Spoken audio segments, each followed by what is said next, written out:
अस्सलाम वालेकुम नाजरीन, आप देख रहे हैं मित्र टीवी और मैं हूं आसिम कंबो। नाजरीन, जिस तरह मौसम गर्म है इसी तरह बहुत गर्म खबरें सामने आ रही हैं। एक ख़बर तो ये है कि पेट्रोलियम मसनूआत की कीमतें दोबारा बढ़ने जा रही हैं और सुनने में ये भी आया कि 55 रुपये पर लीटर की जो है वो समरी बनाकर वज़ीर-ए-आज़म की टेबल पर रखी गई है।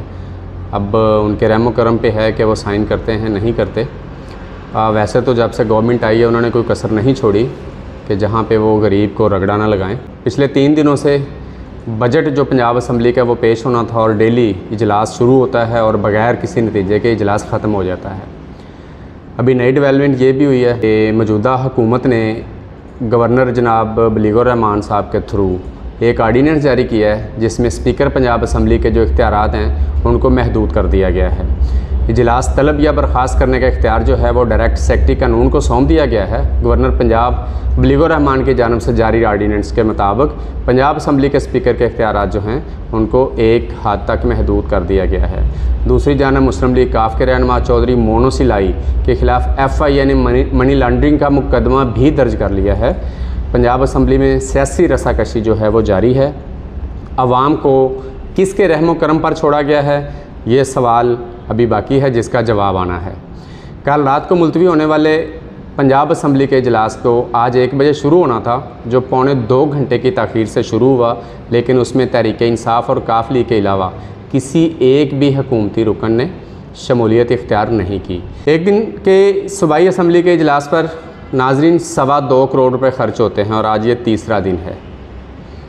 क्या इस मुल्क में कोई किसी को पूछने वाला है कि हम किस डगर पे चल रहे हैं और किस तरफ जा रहे हैं? इजलास बजट पेश करने के से कबल ही जो ख़त्म हो जाता है उसके हवाले से लाहौर में अता तारड़ और मलिक अहमद ख़ान ने एक प्रेस कॉन्फ्रेंस में बताया कि सेक्रेटरी कानून ने सूबाई काबीना को एक समरी पेश की है जिसमें उनका मौक़िफ़ ये था कि स्पीकर पंजाब असम्बली जो हैं वो बजट पेश नहीं करने दे रहे और असम्बली की जो बिल्डिंग है वो भी ख़तरे से दो चार है।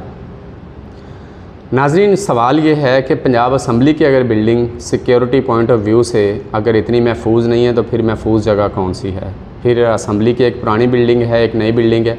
अब इजलास जो है वो बुलाया जा रहा है होटलों में। कल की रुदात ये थी कि स्पीकर पंजाब असम्बली ने और हुकूमत ने बजट का इजलास अलग अलग जगहों पे कॉल कर लिया। एक जगह पे 1 बजे आज इजलास था, जबकि दूसरी जगह पे 3 बजे इजलास था। अब किस रुकन ने किस इजलास में जाना है, क्या उसका फ़ैसला पार्टी करेगी या आवाम की जो उम्मीदें हैं? आवाम की बजट से चूँकि उम्मीदें वाबस्ता होती हैं, रोज़मर्रा की अशिया, हमारे रहने सहने की जो सहूलियात, तालीम, सेहत और बाकी चीज़ें जो हैं उनके हवाले से चूँकि पूरे साल का माली बजट पेश होता है, उसमें ये बताया जाता है कि कौन सी चीज़ जो है वो सस्ती होगी और कौन सी महंगी। तो नाज़रीन, आप जानते हैं कि सस्ती होने वाला तो कभी इस मुल्क में कोई रवाज ही नहीं है, हमेशा से चीज़ महंगी ही होती है। अभी तक ये फ़ैसला नहीं कर पा रहे कि असम्बली का बजट पेश कब करना है और उसमें क्या किसी गरीब आदमी को रिलीफ़ देना है कि नहीं देना, चूँकि इनके अपने रोले रप्पे और इनकी अपनी जो रिट है, इनकी अपनी जो ताकत है और इनका अपना जो पावर शो है नाज़रीन, वो उसका भी फ़ैसला नहीं हो पा रहा। तो बेचारी 22-23 करोड़ आवाम का पुरसाने हाल कौन है? बहुत अहम बात यह है, क्या हमारे ईवानों में बिल्कुल मछली मंडी जैसा सीन आपको नज़र नहीं आ रहा? अगर ऐसा है तो इसकी ज़िम्मेदारी किस पे आयद होती है? दूसरी जानब ये भी मालूम हुआ कि कल एक अदालत में मुस्लिम लीग की नायब सदर जो हैं मरियम नवाज़ साहिबा वो भी पेश हो रही हैं और उसी अदालत में जनाब इमरान खान साहब बार से ख़िताब करने के लिए भी जा रहे हैं। एक टाइम में दोनों एक ही अदालत में मौजूद होंगे। देखते हैं कि वहाँ कल क्या होता है। नाज़रीन, नून लीग की गवर्नमेंट जब से आई है आवाम की उम्मीदें दम तोड़ती जा रही हैं, चूँकि सुख का सांस किसी को नहीं मिल रहा। रात सोते हैं रेट कुछ और होता है, सुबह उठ के देखते हैं रेट कुछ और होता है। स्टेबिलिटी नज़र नहीं आ रही। आप लाहौर से बाहर चले जाएं, जो हमारे रूरल एरियाज़ हैं वहाँ पे चोरी और डकैतियों की इस कदर वारदातें हो रही हैं कि जिस तरह महंगाई बढ़ रही है, लोगों की आमदनी जो है चूँकि वो नहीं बढ़ रही, तो लोगों ने अपने किचन को चलाने के लिए फिर कौन सा रास्ता इख्तियार करना है। वाइट कॉलर क्राइम और इससे पहले फाइनेंशियल क्राइम्स जो हैं इस मुल्क में बहुत ज़्यादा हैं, क्या उनमें उनका तदारक भी मुमकिन है और उसके लिए भी क्या अदालतें जो हैं वो अपना रोल प्ले करेंगी कि नहीं करेंगी। फ़िलहाल 22 करोड़ आवाम का मुतालबा पूरे पाकिस्तान का यही है कि इस मुल्क को मुस्तहकम किया जाए, इसको बेहतरी की तरफ ले जाया जाए, चूँकि मुल्क अब जो है ये मुतहम्मल नहीं हो सकता कि आप अपने पावर शो के लिए और अपनी पार्टी के लिए जो है वो पूरी कौम की इज़्ज़त और आबरू दाव पे लगा दें।